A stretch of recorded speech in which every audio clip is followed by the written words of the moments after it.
Bana nzambe mbote na bino nyonso. Bino mutu ozalaka na bitidi souvent ya kolanda ngai. Bandeko nazoleka pona koteya bino liloba.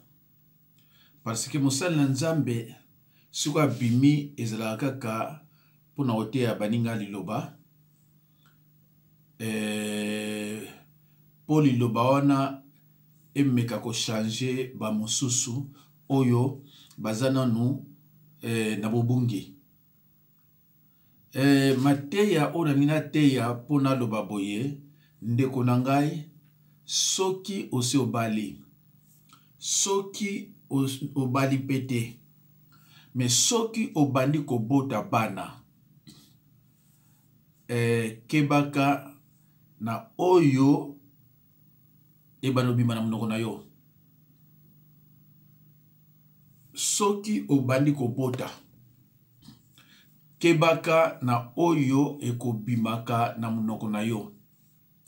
Pambate oyo yo banda koloba ya malamu ebanda ko tonga mboka. Me oyo ya mabe esukaka mabe. Alors soki nazoloba okebaka na maloba oyo ebanda obima na munoko na yo. Eli koloba nazolobela maloba oyo ya mabe. Oyo ebanda obima na munoko na yo. Oyo ekopesa yo un jour pasi. Oyo bana na yo bako souffrir na yango. Ebele bana baza komona pasi lelo. Bana bayebite ke ezali provoqué na oyo ebanda kobima souvent na munoko ya mama. Bana bakoyeba te ke oyo souffrance na biso ya lelo eza di na oyo ebanda kobima na munoko ya papa. Donc il faut okebaka na kobimisa n'importe quoi na munoko na yo. Oyebite oyo zo bimisa ekosukela yo ndenge nini. Lokola nazali mosali na nzambe soki nazoleka pona liloba il faut que ba verset eloba. Ba verset elakisa yo ke oyo ngaza koloba ezo uta na munoko na nga te meza na ba Biblia. Je m'adresse souvent na ba chrétiens. Chrétiens et chrétiennes. Je m'adresse à vous. Soki posa no chrétien te mais oyoki lilobo nazoloba tia yango na pratique. Kebaka na munoko na yo. Munoko na yo ekobebisa makambo ebele kaka na kati ya libala na yo te epai pe yo kendeke. Munoko na yo pe tango musu ezala na respect na basali na nzambe te. Tango mususu diabolo akamata deja ba vene na atie na kati ya munoko na yo po yo ofinga basali na nzambe ozalaka na respect na bango ata mukete. Po diable ayebi ke tango yo zo finga ndenge wana tango zoloba mabe na ezobima na munoko na yo epai yende akozwa yo. Yango na ndeko na ngai kebaka surtout soki obandi kobota bana. Pourquoi naza koloba kebaka soki obandi kobota bana? Parce que Bible ezoloba na biso na Nombre 14 et 18 soko tangi yango. Elobi que Dieu punit la faute, Dieu punit les iniquités des pères sur les enfants jusqu'à la 3e et 4e génération. Tant que Dieu punit les iniquités, c'est-à-dire les fautes, la méchanceté, et l'homme n'a péché et commis iniquité. Alors, quand la Bible dit que Dieu punit les iniquités, les fautes de père sur les enfants, Satan ne vante rien. Satan fait que imiter. Satan na ye asala kilo mususu te azwaka kaka o nzambe loba aleye a changer yango abandi ko tiango na exécution. Satan a un verset au na Bible, na Nombre 14 et 18. Abi, ah bon, oh eza awa, ngape na zuango na bana utiliser yango. Bana nzambe, naza ko répéter, tango bandi ko bota bana, batelaka maloba na yo. Parce que maloba na yo, ekolongwa péché, ekokoma iniquité. Ce qui est péché leki mingi, yabakanda, ya péché leki mingi, l'air nyo sa ko répéter yango, babenga kango sous péché te, babenga kango iniquité, méchanceté. Eko kwe ya na via bana na yo, e bana na yo bako souffrir nango, même soki yo se okufa. Eza ndenge moko, na bandeko oyo baleka na ba réseaux sociaux, batika ka ba vidéo ya mabe. Ba vidéo wana zotika ya mabe, ya maloba mabe. Soki akufi brusquement, maloba wana etikali, e bandeko faire souffrir bana na yo. Yango na mona kabatu musuta wa yibili loba, o mona tali vidéo habité, yo longwa, o bana loba mabe. Munoko ezo pela na ndinga malamu te. C'est pour cela ndeko na ngai, il faut que lukaka toujours koyeba li loba. Jésus-Christ a loba toujours, ceux qui sont mes frères et sœurs, ce sont ceux qui écoutent la parole de Dieu et qui la mettent en pratique. Luka oyeba li loba. Munoko na yo ezo ko pela na ndenge moko, ezo changer te, peut-être oyebite olandaka mosala nzambe nani. Bino lelo yo bozo benga ba mutu nyonso mosala nzambe abimi na YouTube alobina za mosala nzambe yo bandi ko landa ye ozo chape ba commentaire que yo vraiment za mosala nzambe ndeko na ngai oza ko commettre péché de participation oyo ekomema yo na lifelo. Nzambe te mutakotindo na lifelo, mais comportement na yo oyo zo sala yango nde mutukotinda yo moko na lifelo parce que yo poni yango. Ndeko na ngai, soki botangi totangi na Biblia na Matthieu 15-18 balobi nini kuna? Balobi oyo ebimaka na munoko eutaka na motema, pe yango nde mutu etiaka mutu na pasi. Soko oza na ndaku, oza na Biblia na yo, ofongoli na Matthieu 15-18, okoyoka Biblia ndenge zoloba na yo kuna. Oyo ebimaka na munoko eutaka na motema. Nde yango nde ekotia yo na pa ya pasi. Oyo eutaka na munoko, oyo ya mabe, oyo ebimaka na munoko eutaka na motema. Yango nde etiaka mutu na pasi. C'est ce qui suit l'homme. Mais so qu'est-ce qu'on a Matthieu 15-11.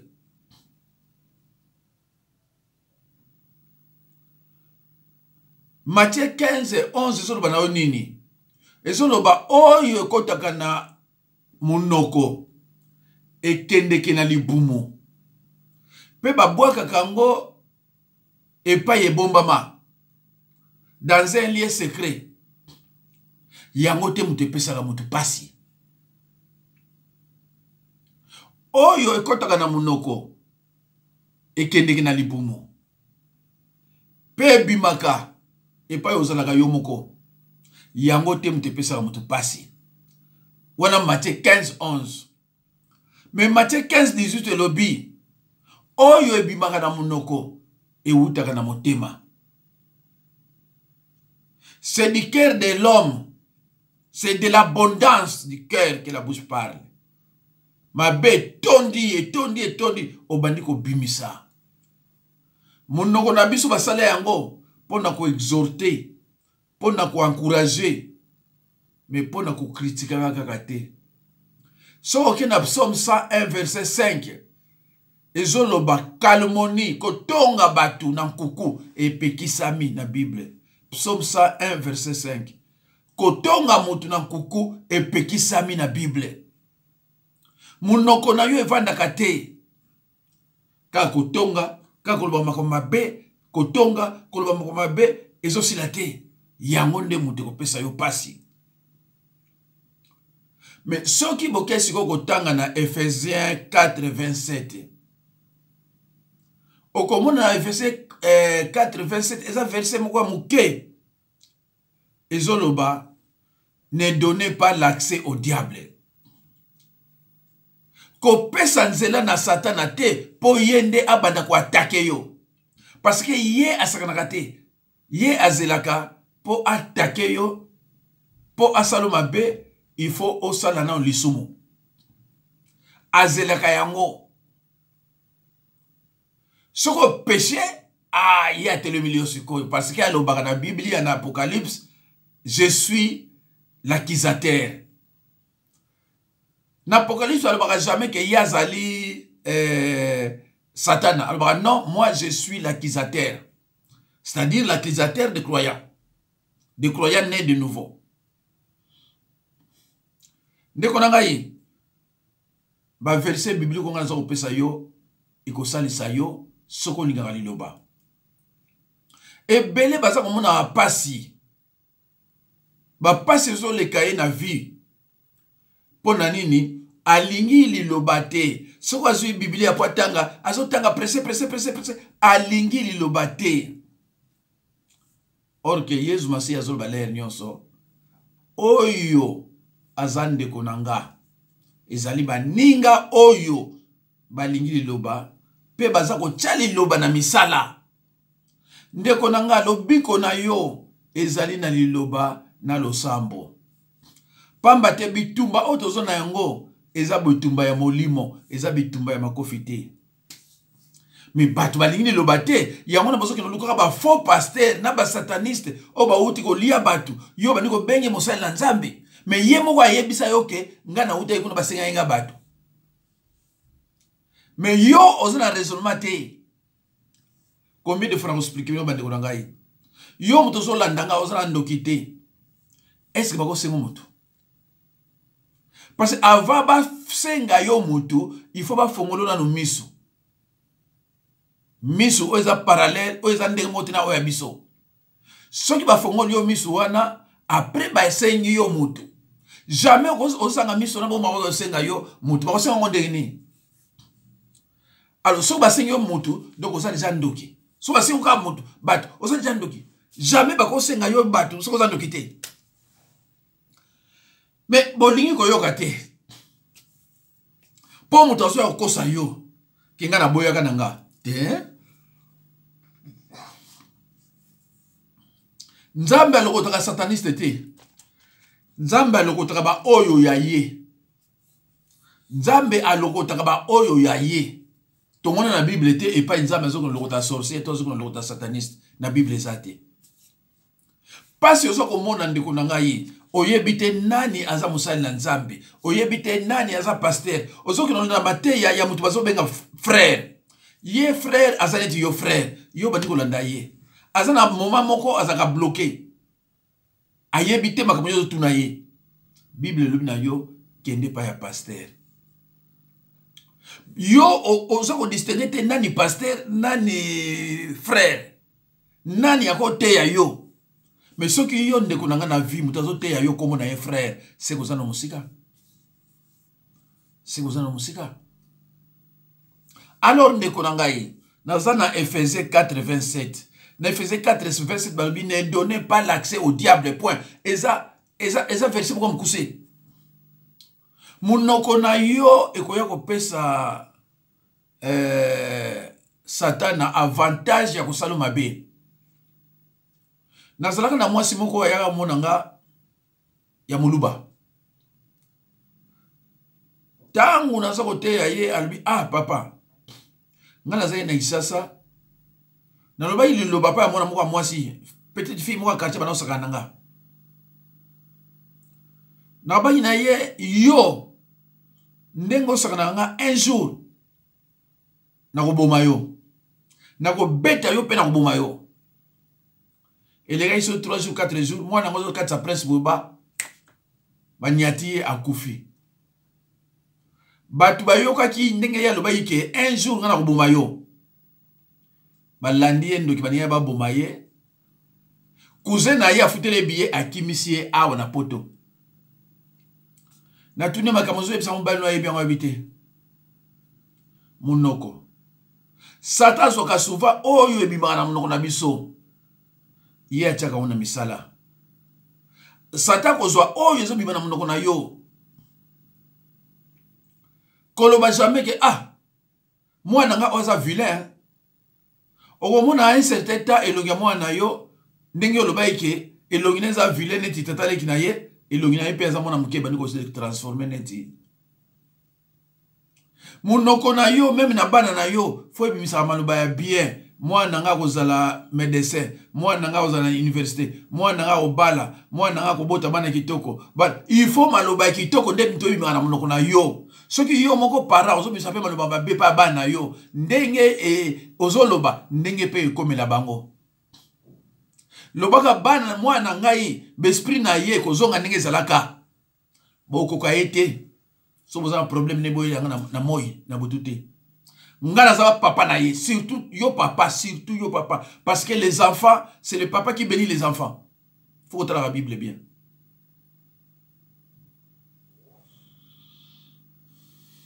Il faut maloba et pambola kama libala ya bana yo. Mais maloba na yo, eko kende kete po e maudire bana yo. Libala bana yo.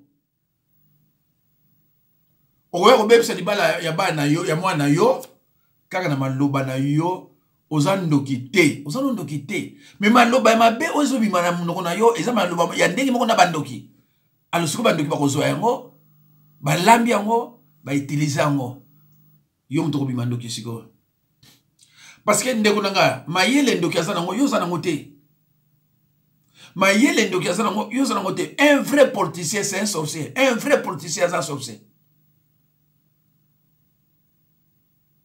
Ndeko foza laka oyebaka ndenge kotambola mukili oyo. Ndenge nini kotambola mukili oyo. Nasolo bana bino leer nyonso bandeko nanga keba na oyo ekobima na monoko na yo. Yango nande yokoba problème. Ndeko na banzi na Galate 6:7. Bible solo bana biso. On ne se moque pas de Dieu. Ce qu'un homme aura semé, il le moissonnera. Basaka na nzambe te. Oyo yozo lona yango okobuka.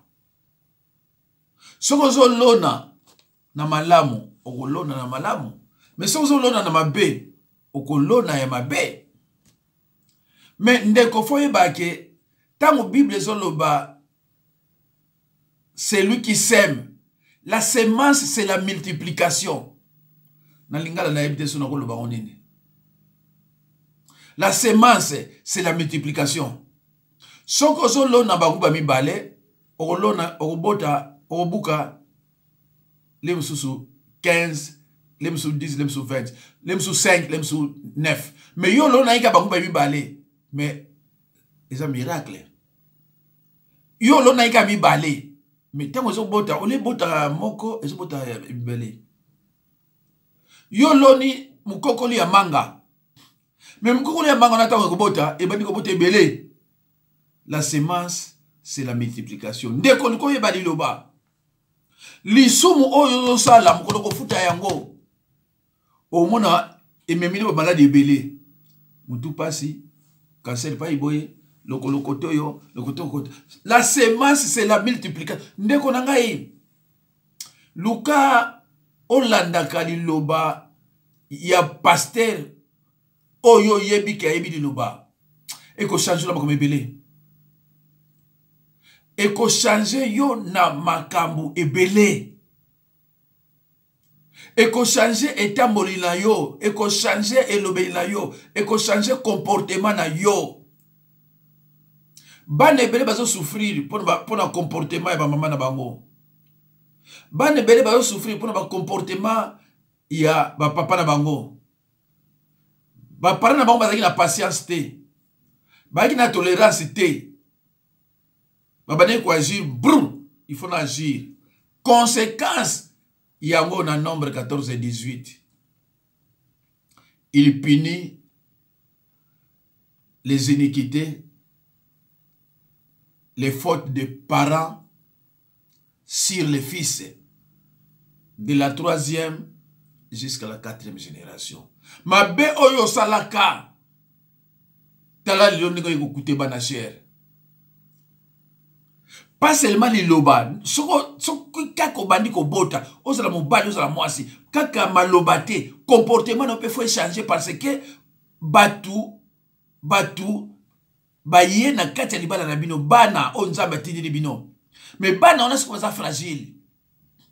Mabe oyo zo sala ekokweya. To solo kina mama kwa mwasi abuma libala. Abandi ko regrete lokola bota bana mibali awa na France bana basi mtu bana awa na Europe bana basi mtu ana pouvoir. E bandi ko sala e souci po bana na e baza mibali bazo bala bala basi.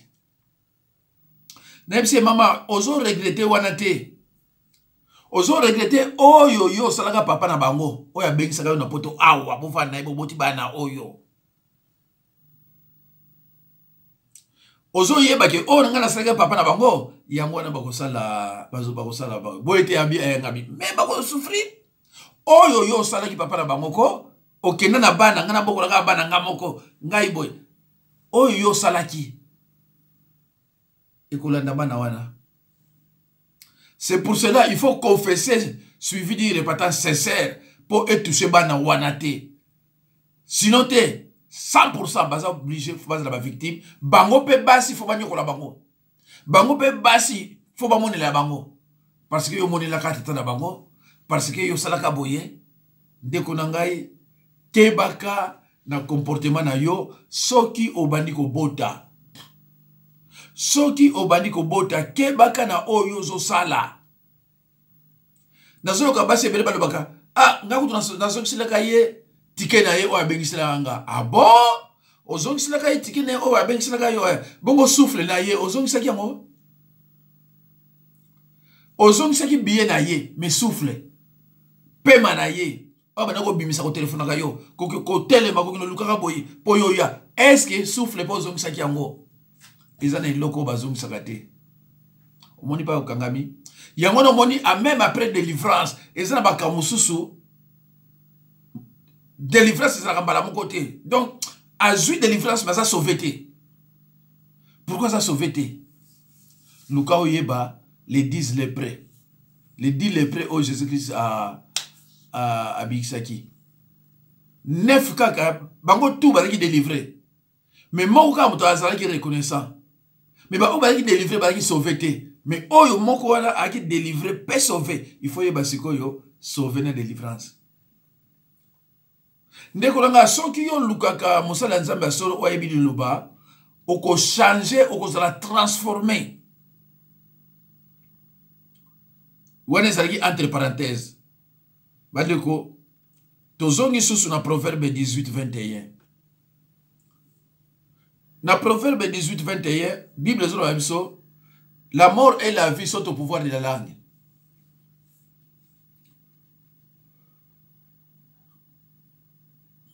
La mort et la vie sont au pouvoir de la langue. Monoko na yo eko oede yo ndingambote. Mais monoko na yo eko salo pasi eko mema yo na place mabe. O teleme obimisi mbuma misu ya minene obandi koloba. Yo sala rien pour na biso. Yo sala rien. Okuta biso zakana biso bien. Liloba oyo obimisi wana ya monde ko créer ba problème.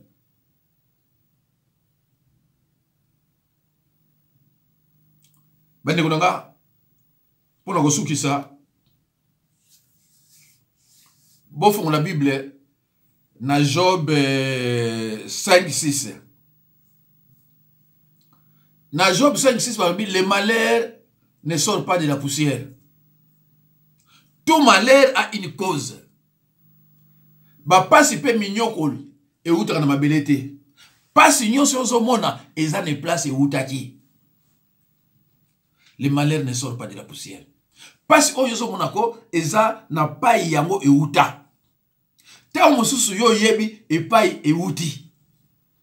Pasi e yaka pai mutu pambate. Le malheur ne sort pas de la poussière. Tout malheur a une cause. Job 5, 6. Pona nini ozoko nyokoma mingi? Pona nini bana no bazoko nyokoma? Masumu nini yosala na kati ya libala na yo? Masumu mabe nini yosala na kati ya libala na yo? Mabe nini yosala na kati ya mokili oyo? Baze miboni yo longola. Koyiba bamboko batu. Bible elobi na biso. Soki osali masumu contre Nzambe, masumu wana ekolanda kayoka partout. Soki masumu yo sala ki yango na mbujimai, okene États-Unis, masumu wana ekolanda na États-Unis. Tant que okonfessa mona note. Et soki ozo demeleka na nzoto na yo, oza okonfessa yango te, ti okufa. C'est pour cela bino mto kende pa basala Nzambe ati o loboko kwei. Mete oya ati o loboko kwei, mais masumu etikali na kati ya nzoto. Yango na fondu kwa mosala Nzambe oya yebi, oya za na confidence. Boso la bino na ye, o confesser wa péché na yo, suivi d'une repentance sincère, o koma libre. Ba mususu baza wana, akoki ko bota na ye. Mais azo bota te pourquoi? Parce que ba péché wana, Satan a kangi na ba kati ba péché wana. Tant que ba péché wana yo kangi ngote, moi pe bota ezate. Bandeko, naza ko fongola moi parenthèse. Mais faut ko yeba ke ndeko, monoko na yo ezali pona ko exhorter, pona ko encourager, pona ko lia, pona ko yembela nkolo. Mais pona ko bibisa ka maloba mabete. Mususu abisa maloba mabe, mais ebite abisa maloba mabe. Maloba oya yo zo bibisa mabe. Yango ne ko ekoki ko créer bana na yo. Vidir. Parce que yo moboti ozo bibisa maloba mabe. Bimisa ka malamu ndeko na ngai. Bimisaka ya malamu. Sauf bato bazana misala mabe, bazana haine, ba bimisa maloba toujours ya mabe, pe basenga pardon te. Pour senga pardon, c'est tout un problème. Pour senga pardon, tant so senga le na formule oyo. Ceux qui na sala ki mabe limbisanga. Avec mon autorité on avec cet orgueil, c'est-à-dire azolo na yo ke yo za mutu pamba nga ko sengo pardon te. Yangona zuke na formule, ceux qui na sala ki o mabeko limbisanga. Ayebi a sala ki mabe. Mais le kola zana moi pouvoir wana mode de ténèbres, ako sengo pardon te. Azo kende koloba na ndenge mususu. Bandeko na banzi nazo suka naza ko suka wana na sengi vraiment na bino bozo wa Biblia. Bo vérifiaka, bo examiner ba écriture. Soki on azolo ba bino ezana kati ya liloba. Soki ezana kati ya liloba te kozwa yango te. Naloba na bino toujours que les écritures annoncent clairement que le peuple de Dieu souffrira et sera amené en captivité s'il persiste dans l'ignorance et dans le péché.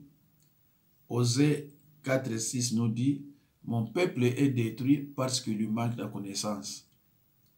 Ce verset biblique, mes chers frères et sœurs, dans le Seigneur, ne dit pas que mon peuple est détruit à cause des sorciers. Non. Mais uniquement par manque de connaissance. Mes chers frères et sœurs, Jésus-Christ savait quand parler et quand se taire. Jésus-Christ savait que tant on na ko loba et tant on na ko zana kimia. Jésus-Christ savait que tant on na ko loba et tant on na ko zana kimia. Ce que les kamako loba yali na lobi sur les kambo ezate. Il y a un temps pour parler, il y a aussi un temps pour se taire.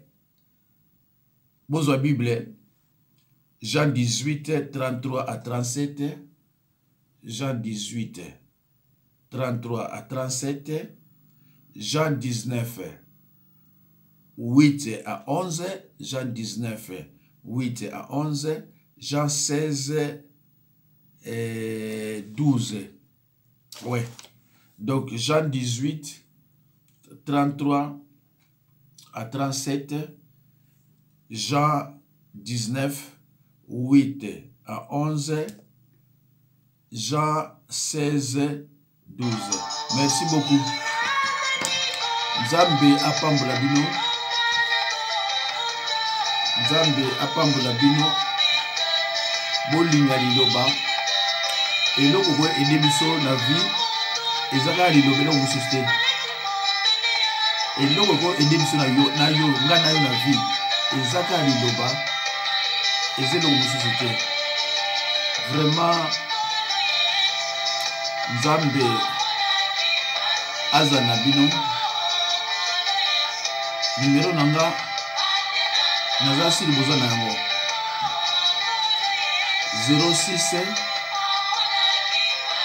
51 03 90 89. 06 51 03 90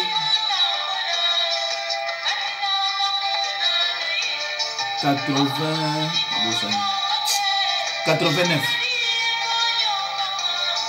06 51 03 92 89.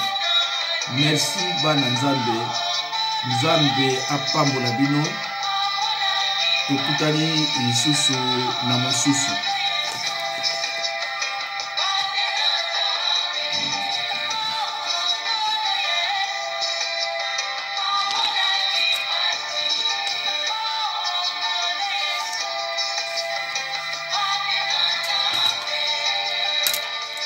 Merci.